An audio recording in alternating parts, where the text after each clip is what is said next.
Okay, let's get this thing started. Today we're going to talk about the future landscape of talent acquisition. First, let's touch on a few housekeeping items. We're going to keep it short. 30 minutes is what we do for our these webinars that we do monthly. For questions, you can certainly always go to the GoToWebinar question queue or tweet the hashtag TalentFuture to @OutMatchHCM. You should just go to @OutMatchHCM and follow us anyway. We usually tweet out some great stuff on what's going on in talent acquisition. So real quick, in August, if you didn't know, in August 2015, Assess Systems and Check.com joined forces, and we truly are better together since. We've combined the behavioral science, heritage, and hiring expertise from Assess Systems with the data-driven platform and scalable talent selection engine of Check.com. We became the leading experts in matching the right person with the right job. No competitor in the market offers the comprehensive talent selection and employee development platform as OutMatch. We truly outmatch our competition when it comes to identifying the right talent for the right job. And without further ado, let's get into it here. I have with me today Andrew D'Agostino. He is the Director of Product Management at OutMatch. He's been doing this for quite some time, all the way through our research foundation. He's going to explain to us what tomorrow looks like for the realm of talent acquisition. Hey, Andrew. Hey, Dan. Pleasure to be here. Thanks a lot. Yeah, absolutely. I'm glad you could come. But Andrew, before we get into what the future looks like, can you give us a little insight to the current landscape of talent acquisition? Sure, I'd love to. So I think more than ever before, we're at a place where there's more solutions coming into the market at a rapid pace. These solutions are targeting all different aspects of talent acquisition. Some are focused on improving efficiency, some are focused on improving prediction of good hires, and organizations are becoming smarter in the landscape at using these solutions. So lots of different organizations are using multiple pieces in their hiring process to help facilitate good decision making, and most companies are using applicant tracking systems nowadays. So we're seeing the market really take hold of smarter hiring overall. You know, I read an interesting statistic. It said that 60% of candidates, not industries, not companies, candidates are asked to take a pre-hire assessment. I feel like that's a very large group. Yeah, actually, I think the 60% of candidates in North America are now asked to take pre-hire assessments, which is awesome because we know that companies are utilizing solutions that help them make better hiring decisions to help impact the organization. Good thing. So with all these great tools that are being used to hire more effectively, what are some of the challenges that come with the territory of using assessments? Sure. So I would broaden this probably to outside of assessments and just in all of the solutions. Yeah. So, you know, like we said, today's landscape is more solutions than ever before, but there's also challenges that come with all of those options, right? So it becomes harder with all these solutions in place to share data between these solutions in the hiring process.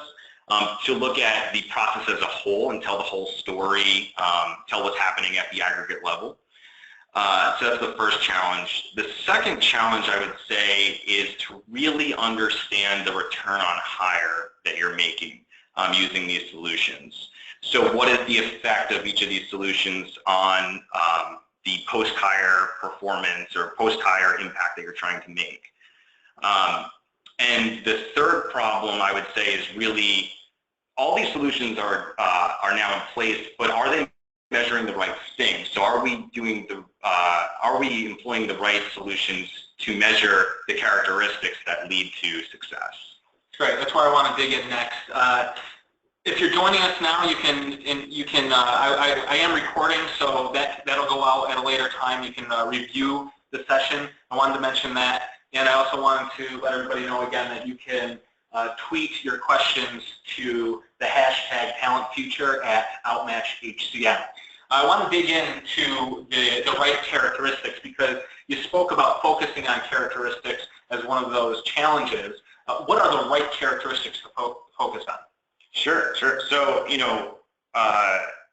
when it comes to defining what you should be measuring in the pre-hire process about a person, it's good to take a step back and just realize that in the abstract, all you're doing is looking for more data. You're looking for more data to insert to help make effective decisions, right?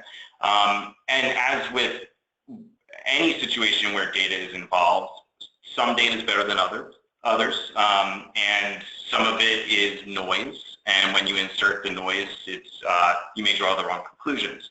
So it really becomes about identifying the data that's going to drive the impact that you're trying to make with really that return on hire. So historically, there are tons of good data to use in your hiring process, and these come in the forms of competency-based assessments, personality, cognitive abilities, behavioral-based interviewing, using past references to predict future behaviors. These are good solutions that add valuable data into the process. Where we see some challenging data elements might be focusing too much on the aspects of a resume over other factors.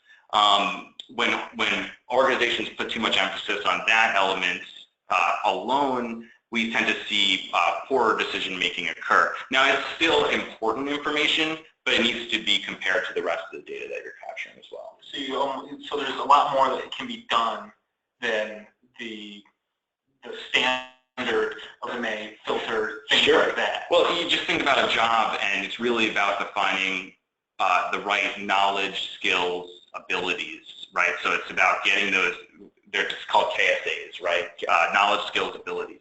And each of these different factors targets a different KSA, right? So some are just going to tell you about certain knowledge that you need for your job. Some are focused on specific skills, right? Just because someone is proficient in Microsoft, right, you don't know whether that person is good at speaking with customers. Yeah. I think of like baseball when you bring up the right characteristics, because you wouldn't necessarily measure a pitcher on how their batting average is. You measure it on, what their whip is. Yeah, or ERA. Yeah, absolutely. And that's actually a really good point. And like I said earlier, taking a step back and realizing it's all data. Taking a step back as well, you're trying to use information to predict an outcome, using A to predict B. And we see this everywhere. Why is someone asked in high school to take an SAT, right? Well, an SAT is linked to performance in their first year of college and a little bit after that as well. So we see these elements all over. You're using A to get at B. That's great. And I'll remind everybody yet again, you can tweet your questions to @OutMatchHCM with the hashtag TalentFuture. Thanks for joining us as we talk about the future of talent acquisition with Andrew D'Estino. Okay, so now that we're measuring the right characteristics, how do you use those to show the return on hire or ROH? Sure. So, return on hire is kind of a loaded statement because I think it's going to be dependent upon everyone's individual organization. But you can make some generalizations about the impact, the return on hire that you're trying to link these characteristics to. So just starting off the bat, most of the times you're trying to get at whether this person will be a top performer or not. You want to use solutions in the pre-hire process to predict post-hire job performance. So for instance, if it's a sales job, are we trying to get at someone who will achieve higher sales numbers than someone else? Customer service job, are we trying to get at higher customer service scores? But there's other elements too when you really think about measuring the impact of someone post-hire. So for instance, are they still in the organization, right? Just blanket yes or no. That's a simple turnover retention information. Are they engaged? So we're delivering these new hires and they're getting on the job, and are they staying engaged in their position, in the organization? And also we can look at the impact in a reversed manner. So you can see, now that you are predicting B, the post-hire performance, can we also ask them about their recruitment experience and funnel that back to A to improve the process, improve that link? Now, I should just say that that you want to measure that return on hire and get at that return on hire in a close-in manner to the hire date. What I mean by this is that the new hire, once they're on the job, goes through some type of training process and some type of ramp up in their specific position. And once they're fully up to speed, at that point in time, we want to measure their return on hire, because we're trying to find out the impact of the selection process, the hiring process. If you're waiting until a performance management system kicks in a year and a half after hire, you can say a lot less about the impact that your specific hiring process is making upon the organization, simply because of a factor like that individual's relationship with their direct supervisor may have a much bigger impact upon their performance rather than your selection decision that you're making up front. So again, it'll be dependent upon position, but you want to do like 60 days, 90 days, might be 180 days if there's a large training process, but really close into the selection. Would you continue to do it, and how often? Yeah, I mean, you definitely would want to. I don't know how much that would show about the selection process anymore. Like I said, if you measure too far out. But if you're inserting these different measurements, you can start to look at the process from the beginning of the pre-hire process all the way into late stage employment. You really start to look at the employee life cycle and find the areas of weakness or trends. That's great. That bleeds right into the next topic that I want to talk about. And so you can connect these to other parts. Can you connect these to other parts of the hiring process to help tell a whole story? Yeah, and this is the future of hiring, right? So this is where we're seeing the market going, and we're seeing more solutions targeted towards providing deeper sets of analytics, more actionable analytics, and really aggregating the data in a whole. So in order to tell the story of the hiring process, right, we need to have our solutions speaking to each other and sharing data, and we need to connect elements that were often kept in their own corners to each other. What I mean by this is the predictive assessments that you're using should be linked, should share data with the source that the applicants are coming from, which should be connected to the recruiter that worked with that person, right? And to the post-hire B that you're trying to predict, right? So you're trying to get at that performance. And what you can start to do is answer the bigger sets of questions that are going to improve the hiring process overall and really show the impact of your selection process to the rest of the organization.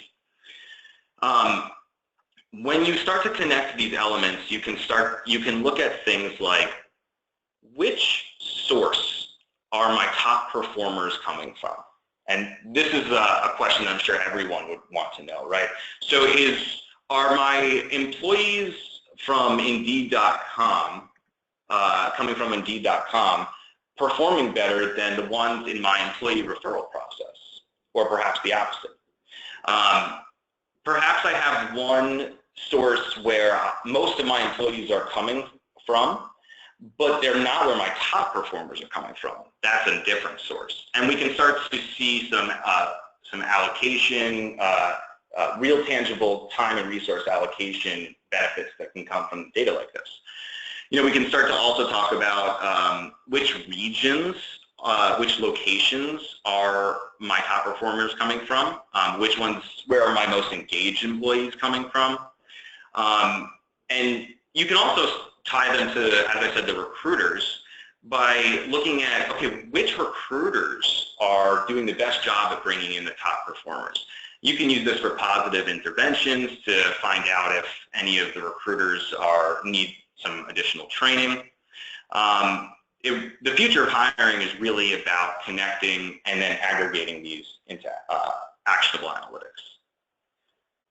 Does that make sense? Yeah, it does. It sounds like you can really start to, and it says it on the slide, in fact, provide transparency into a process that there really isn't a lot of transparency in today.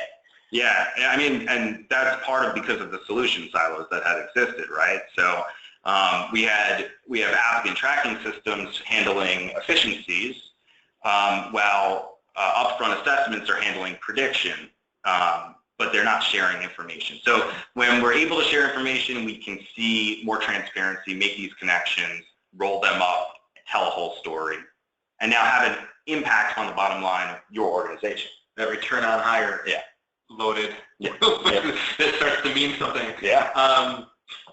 So with all these tools that are out there to use in this entire process, is it conceivable that you'll be able to obtain this data? Yeah, I mean, the challenge is getting these data elements connected, right? So we know how we can do this, what stories we can tell, or we know that we should do this, and we know what stories we can tell, but now really the how is the big question. So the good news is that the future of hiring, in the future of hiring, is that we're seeing solutions like this starting to come into the marketplace. These tighter integrations between solution silos, these collapsing of multiple processes like interviewing and reference checking and onboarding start to come together. And solution providers who can offer these data connections are much more attractive because they can help talent selection improve their process as a whole. We are seeing some improvements in just point integrations, so integrations themselves, which are, if anybody on here has gone through an integration, you know is a messy process, oftentimes. Starting to get improved upon, which is great, but I really see the future of hiring being the single solution providers who can collapse all of this for us and present it through actionable analytics, right? So it's those analytics dashboards, those things that you can take to the rest of your stakeholders in your business and have a conversation and to really dig into problem areas and compose interventions and have initiatives to improve all of these elements. So it's like you can take this tangible data and say, this is why my budget is this much in this region with this resource, because this amount of top performers in the last 9 months have come. Sure, I mean, that's the goal, right? Right, that's the goal. Yeah, I mean, that's what we want. Yeah. That's a wonderful thing. So that's, as Andrew would explain, and he's the expert for sure, the future of talent acquisition. A few questions, one of them doesn't have to do with this necessarily, it has to do with the webinar. Yeah, we can send out the recording. Sorry for the bad connection, and hello to South Africa. It's great to have you on the webinar with us. Questions coming in through Twitter. Let me look through a couple here.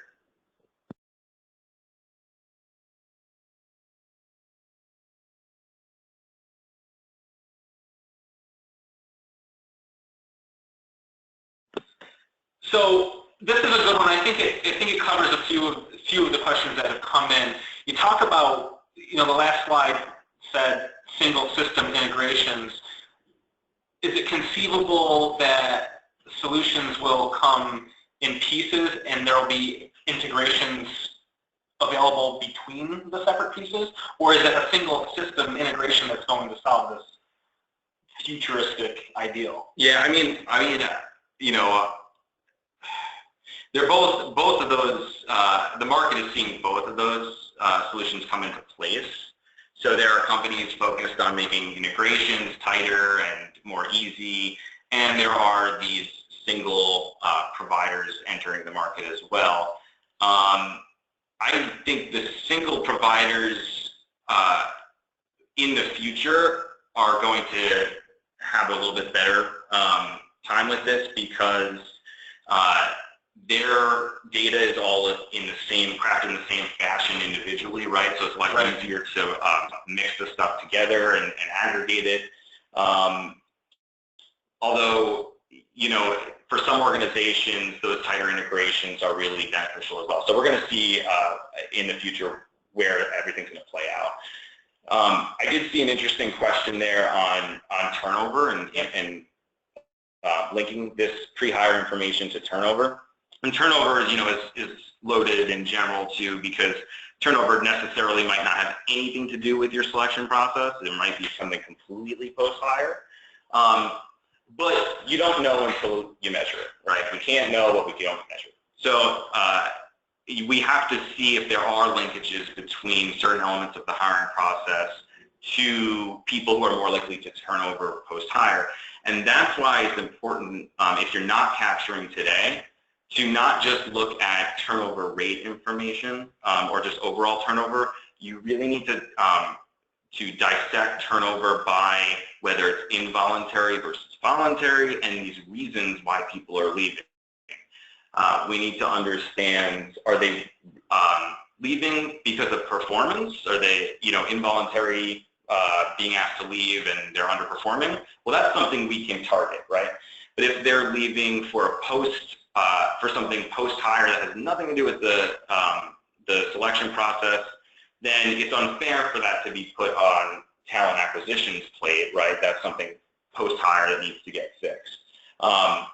So a better measurement of these things and more aggregation will allow you to pinpoint those areas more effectively so you can have open conversations with your stakeholders about where the problems lie and how you fix them. Right. Yeah, that's great. We'll put a few minutes back in your day. We'll wrap this up. Thank you for joining us. Our next webinar is on May 5th. That's Cinco de Mayo.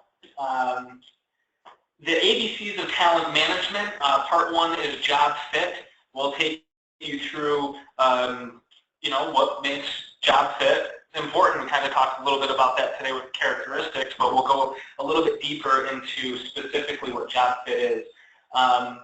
For more information, you can always get us at info@outmatch.com. OutMatch.com is where you can find a wealth of knowledge as well. Join us on Twitter at OutMatchHCM, and we always hashtag making Mondays great because that's what we do. Thanks a lot, Andrew, for your time today, and hope everybody has a wonderful afternoon. Thank you, Dan. Thanks, everybody. Take care.